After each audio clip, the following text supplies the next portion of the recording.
Okay, good afternoon everyone and welcome to this media conference with Ivan Tony here in Blankenheim. As ever, if we can keep it to a maximum of 3 questions per person so we can get us around as many as possible, that'd be great. And we'll have a little embargo section at the end. So once everyone's settled down, Carver, do you want to start us?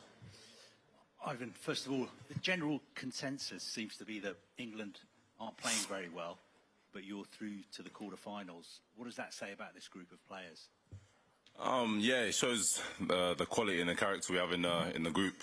As everyone's seen the dying moments, everyone thought we was dead and buried, but the character of the boys who stuck in there, and we knew there was going to be a chance falling for someone, and it fell to Jude, and Jude doing Jude things, putting in the back of the net. Gareth said after the game that you weren't very pleased about the fact that he was putting you on so late. Did you feel that he was just putting you on just to get a taste of a little bit of action before you flew home? Or did you really think there was a chance that you could make things happen? I mean, like I said, there was always going to be another big chance in the dying moments. And I feel like with myself, my presence on the pitch, trying to rough up a few defenders and put my body around, yeah, like I said, there's going to be a chance for someone, and I think the 3, 2, 1 minutes, however many I got, there would have been an opportunity. So I felt like you just got to be in the game, and like I said, we got a chance, and Jude put in the back. Most international sides now play with just one forward. Do you sometimes feel that you prefer to be playing in a different international era? In the past we had strike partnerships like Shearer and Sheringham, Lineker and Beardsley. Do you think it's time for Tony and Kane? Well, I'm not the manager, so... but, yeah, obviously I'd like to be playing as a 2, but obviously the gaffer and his choice is final, so we've got to respect that and we've got to go by that. But like I said, if I'm asked to play, whether it's a 1 or a 2, then I'll do my best for the squad.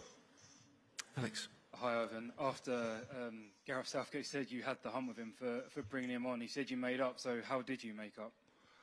By winning. Yeah, obviously every player is going to have a bit of a hump. Not playing games, and especially when it's like 1 minute to go, you want a bit more than that. And luckily we managed to get the equaliser. Then it was up to me to kind of put myself in a better space, get out of my mood, and then get on with the game. And I think I've done that and managed to contribute to getting H's goal.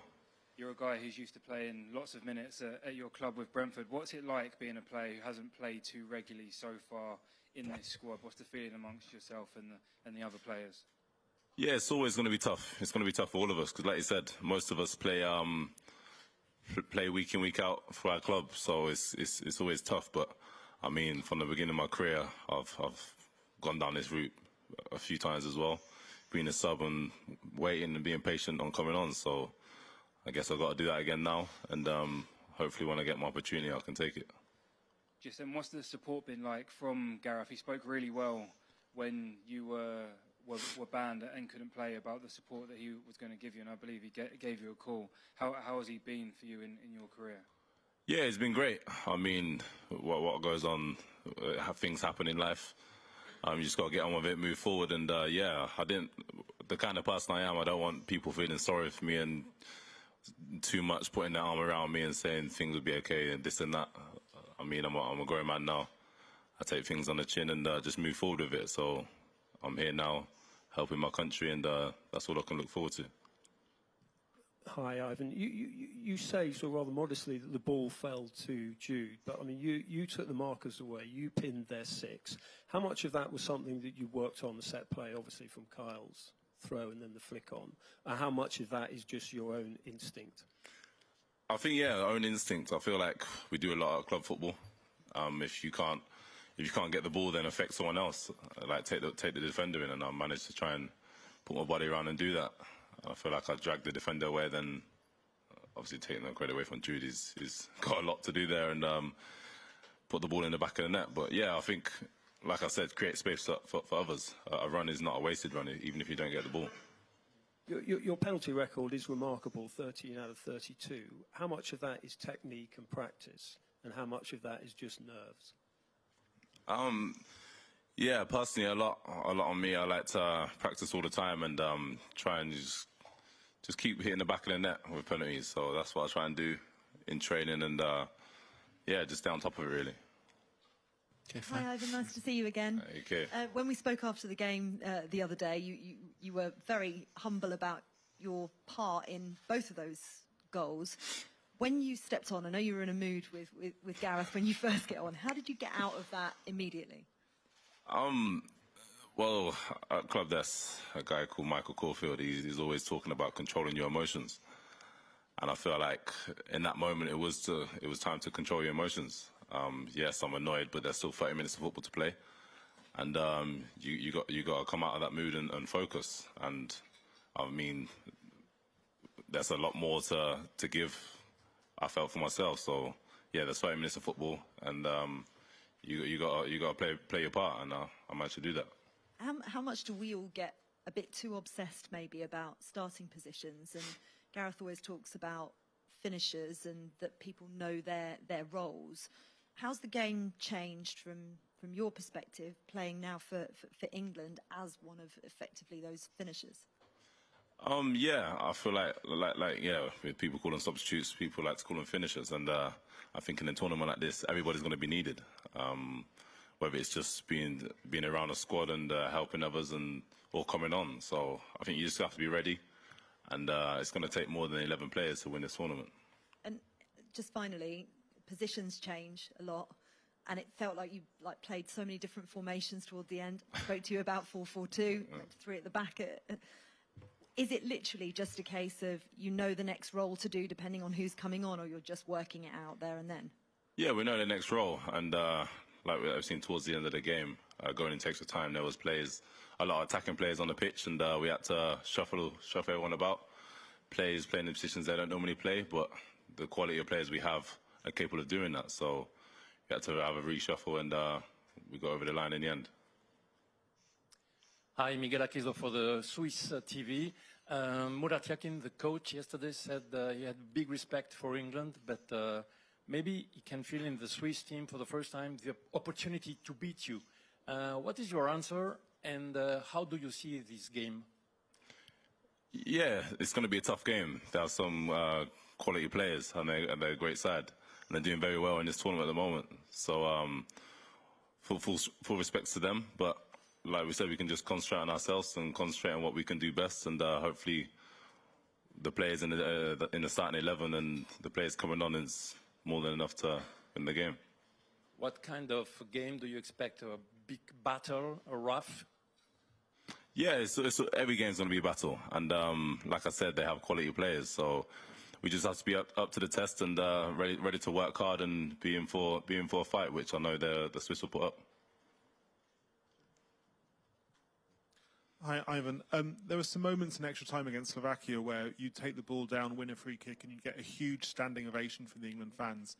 How aware were you of the atmosphere at that point? Yeah, it's a lot of relief. Slowing the game down when you're in front is kind of like game management.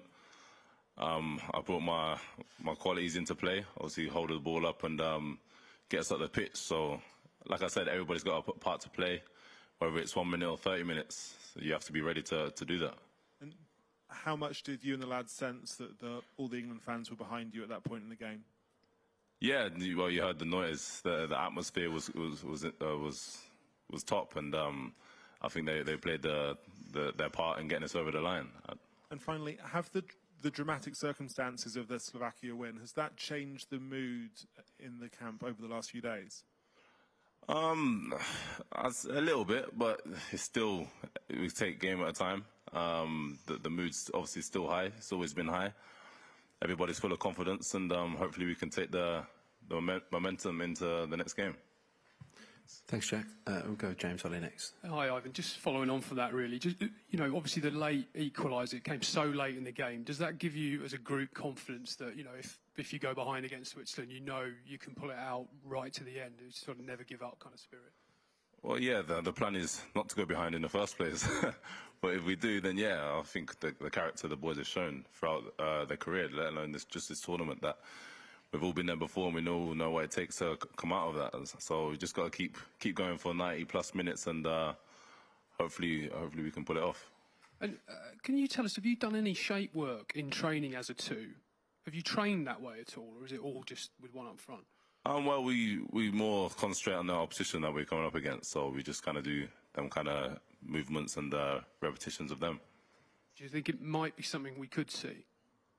We'll have to ask the gaffer. I'm not the manager here, so. And just finally for me, it's a difficult topic, this one, but the 3 England players who missed penalties in the last Euros final were racially abused, and that is something that you've had to deal with in Brentford. Would it put you off taking a penalty if the time came? I'm a confident person. If I score, I score. If I miss, I miss. I mean, we have to step up, and you have to have the courage to take a penalty. So what would be. But yeah, for those that racially abuse a player for missing a penalty or doing something wrong, then more fool them. Where do you find that confidence to be able to shut that out?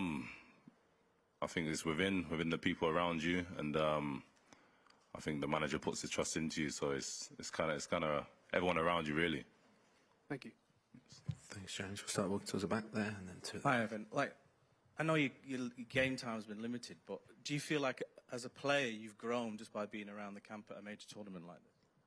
Yeah, for sure. The quality in the team and on the bench is frightening, and yeah, this standard of football is where I do see myself. So it's improved me as a player and as a person also. Can you learn things within training at international level that you can with at club level as well? Yeah, every day I'm trying to learn new things, you know, and with players like this, everyone's trying to help each other, and it's like right now I'm not playing games, so it's giving me that extra bit of hunger to take my opportunity when the chance comes. Another player who's making his tournament debut, Kobbie Mainoo, has impressed. What has he been like around the camp and around training? Is it impressive that one so young can look so at home already in the England team? Yeah, I mean, everybody knows his qualities, and for his club football, he's played a massive part of this season, and yeah, he just carries himself so well. On the pitch, everybody sees he does not one bit look out of place, and he has a bright future ahead of him. Thanks. Finish with 2 at the back, Dan Rowan, then Jerry Lawton.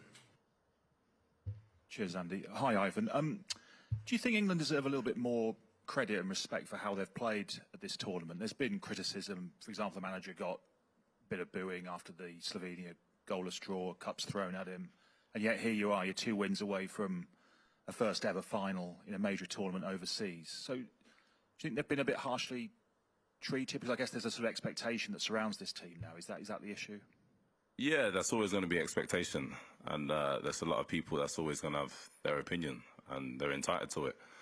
But I mean, if we win 2-0, people will say we should have won 3-0, 4-0, and that's always the case. But like you said, we're 2 games away from a major final, and yeah, we just got to do what we can do, and hopefully it'll be enough. And when you've come so close as you were to being knocked out and going home, and have had this reprieve, I mean, this incredible comeback, does it give you even more determination and resolve to take advantage of what those circumstances and see it through now? Yeah, for sure. I think that was kind of like an eye-opening that you could be going home any minute, and the relief after in the dressing room was kind of like, right now, boys, it's time to kick on, and I think we got the character and the quality of players in the dressing room to do so. So hopefully we can do that now. Where did that rank in your career in terms of the sheer emotion, the excitement, the relief that you encountered in those few minutes, which obviously you played a key role in, but afterwards as well? I mean, just describe what it was like. Yeah, it's probably one of the best feelings in my career. Obviously, it's my first major tournament. In the dying seconds of being heading home, and Jude does that, then playing a part into H pointing back in the net. It's got to be up there. Thank you. Thanks, Dan. And finish with Jerry Lawton. Hi, Ivan. Jerry from the Star. Good luck. Just wondering, did you ever, at any point in the 95th minute, lose belief and actually think about packing your toothbrush and we're on the way home? No, not at all, really. Because, like I said, in the dying moments in a lot of football games, there's always going to be one big chance. We seen in the game yesterday, the Turkey game. One of the players had a header in the dire moments, and the keeper was pulled off a magnificent save. So it's just that belief. If you have that belief in going into the final moments, then a chance will fall to someone, and you just have to be ready to take it. I was just wondering, you come from grassroots football, you've grown all the way up. Who were your inspirations for England when you were watching big tournament football, and did you ever actually imagine that you would be sitting here on the eve of a quarter-final in such a significant game? Growing up, obviously I used to watch, you see all the England players, not just, there's no individuals, just the whole team. At tournaments, friendlies, you see it on the TV and think, one day I want to be there, and I'm here now, so it's a big feeling, and yeah, I'm just excited to play a part, and whether it be, like I said, 1 minute or 90 minutes, I'm just ready to be involved. Just to finally have you got a message for the fans? The atmosphere in the stadium was incredible. There was almost a pause when the equalising goal went in disbelief, and then it went crazy. Germany has gone crazy since. How important is that support for you guys to know that everybody in the nation is 100% behind you? Yeah, it's very important. I think, like I said, in football, you need that 12th man, and the fans are that. So when they're behind us, cheering us on, clapping and creating the atmosphere, it does push the players forward. And I'm sure they'll be doing that with the next game and the games going forward. And we love the videos when everyone's up back home, beers going everywhere, and the excitement. So hopefully that can continue. Thanks very much. Thanks, Jerry.